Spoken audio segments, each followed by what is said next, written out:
नमस्कार, आप देख रहे हैं की मीडिया। 90 का दशक एक दौर था जब मलयालम फिल्म इंडस्ट्री में महिलाओं को बहुत मुश्किल से काम मिलता था और उस वक्त इस इंडस्ट्री में महिलाओं के लिए कुछ खास काम भी नहीं रहता था, खासकर सपोर्टिंग एक्ट्रेस के लिए। इस वक्त अपने जिस्म की नुमाइश से इस इंडस्ट्री पर राज करने आई एक लड़की जिसे लोगों ने शकीला के नाम से जाना। पूरा नाम शकीला खान, कुछ लोग इन्हें शकीला बेगम के नाम से भी जानते हैं। लेकिन क्या आपको पता है, इस तरह जिस्म का नुमाइश करना इनका शौक नहीं, मजबूरी था।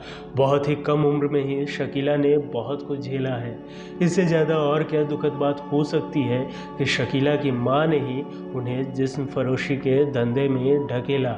बचपन में बलात्कार और फिर नाबालिग उम्र में ही प्रोस्टिट्यूशन में ढकेले जाने के बाद फिल्मों में शोहरत और लोगों की गालियाँ। आज के सफ़र में कई गमों के किस्से हैं, तो चलिए शुरू करते हैं आज के किस्सों का सफ़र। लेकिन उससे पहले अगर अभी तक आपने इस चैनल को सब्सक्राइब नहीं किया है तो प्लीज़ सब्सक्राइब कर ले। साउथ फिल्म इंडस्ट्री का एक चर्चित चेहरा शकीला आज भी काफ़ी फेमस है। उनकी कहानी ऐसी है कि ये किसी भी बेहतरीन बॉलीवुड फिल्म की कहानी बन सकती है। वैसे इन पर एक फिल्म शकीला नाम से ही बनी है जिसमें ऋचा चड्ढा ने शकीला का किरदार निभाया है। शकीला ने हर प्रोड्यूसर, हर डायरेक्टर का ध्यान अपनी तरफ खींचा और एक ऐसी लीड एक्ट्रेस बनकर उभरी जिन्हें मलयाली फिल्म इंडस्ट्री में पहली महिला स्टार का खिताब मिल गया।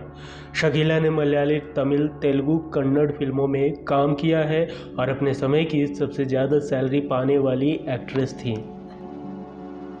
किस्सा नंबर 1। शकीला का जन्म 19 नवंबर 1973 को चेन्नई के नेल्लोर स्थित एक रूढ़िवादी मुस्लिम परिवार में हुआ था। उनकी मां चांद बेगम, उनके 6 भाई बहन थे और उन्होंने अपनी स्कूली शिक्षा मद्रास के 6 अलग अलग स्कूलों से की। पिता चांद बादशाह और उनके दादा एक अफगान के थे। शकीला ने चेन्नई की एक कॉन्वेंट स्कूल में भी दाखिला लेकर अपनी पढ़ाई की, लेकिन कहा जाता है कि शकीला पढ़ाई में ज़्यादा अच्छी नहीं थी, इसलिए उन्होंने बीच में ही पढ़ाई छोड़कर मॉडलिंग की और अपना रुख किया और फिर वे अभिनेत्री बनने के सपने के साथ आगे बढ़ी। शकीला ने अपनी ऑटोबायोग्राफी लिखी है जो मलयाली भाषा में छपी है। इस बुक के अनुसार बहुत छोटी उम्र में ही एक शख्स ने शकीला का रेप किया था। उसने शकीला की मां से कहा था कि वो इसके बदले उनके परिवार को पैसे देगा। परिवार गरीब था। शकीला की किताब कहती है कि उनकी मां ने उन्हें 17 साल की उम्र में प्रोस्टिट्यूशन में ढकेला था। टाइम्स ऑफ इंडिया को दिए अपने इंटरव्यू में शकीला ने बताया था कि मेरी मां ने कहा था कि मेरे कई बच्चे हैं, सबको पालना पोसना है। मैंने सोचा तू कर देगी, इसलिए मुझे 17 साल की उम्र में प्रोस्टिट्यूशन के धंधे में जाना पड़ा। शकीला का कहना है कि वो कुछ और नहीं कर सकती थी। मैं ये नहीं सोच सकती थी कि लोग क्या सोचेंगे। जो काम मिला मैं करती गई। मैं अपनी माँ के साथ तब तक रही जब तक वो जिंदा थी। बस यही तो एक चीज़ करने को कही थी। फिल्में करना शकीला का अपना शौक़ था, जो मिली वो करती गई। वो हर फिल्म रिजेक्ट नहीं कर सकती थी। शकीला एक गरीब परिवार से ताल्लुक़ रखती थी और 23 साल की उम्र में उनके पिता गुजर गए थे। उनके 7 भाई बहन थे। शकीला के पिता एक आम इंसान थे और उन्हें पता नहीं था कि वो फिल्मों में क्या कर रही हैं। वो सिर्फ अपने एक भाई सलीम से ही बात करती हैं, बाकी एक बहन से उनकी बात नहीं होती और अन्य अब कोई जिंदा नहीं है। किस्सा नंबर 2। 1995 में शकीला ने प्ले गर्ल से अपने करियर की शुरुआत की। इस फिल्म में सिल्क स्मिता भी उनके साथ थी। फिल्म में शकीला ने सपोर्टिंग एक्ट्रेस का रोल निभाया था। उसके बाद उन्होंने कई फिल्मों में काम किया।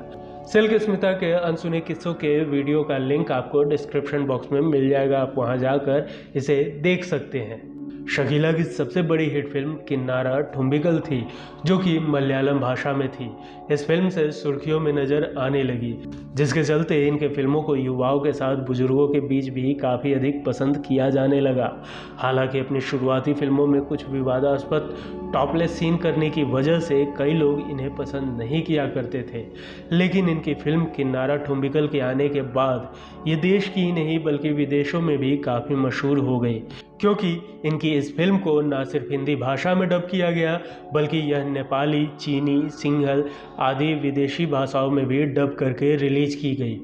कई एडल्ट फिल्मों में अभिनय करने के बाद भारत में एडल्ट फिल्म उद्योग को बिलचल की भाषा में शकीला फिल्मों के नाम से जाना जाने लगा।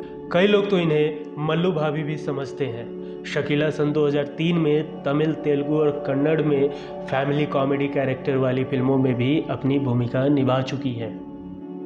किस्सा नंबर 3। शकीला ने अपने इंटरव्यू में बताया कि उन्हें ये भी नहीं पता होता था कि उनका बॉडी डबल इस्तेमाल हो रहा है। जब फिल्में उन्हें बताई जाती थी तो लगता था कि सिर्फ एक लव सीन है और बाकी रोना धोना, लेकिन जब फिल्म बनती थी तो काम कुछ अलग होता था। उन्हें ये भी नहीं पता होता था कि उनका बॉडी डबल इस्तेमाल हो रहा है और न्यूड सीन भी दिए जा रहे हैं। 6 महीने बाद उन्हें पता चला कि उनका बॉडी डबल इस्तेमाल हो रहा है। डायरेक्टर को बस उनके चेहरे के एक्सप्रेशन चाहिए थे और कुछ नहीं। बाकी काम वो खुद ही कर लेते थे। उन्हें जो दिखाना था वो दिखा ही देते थे।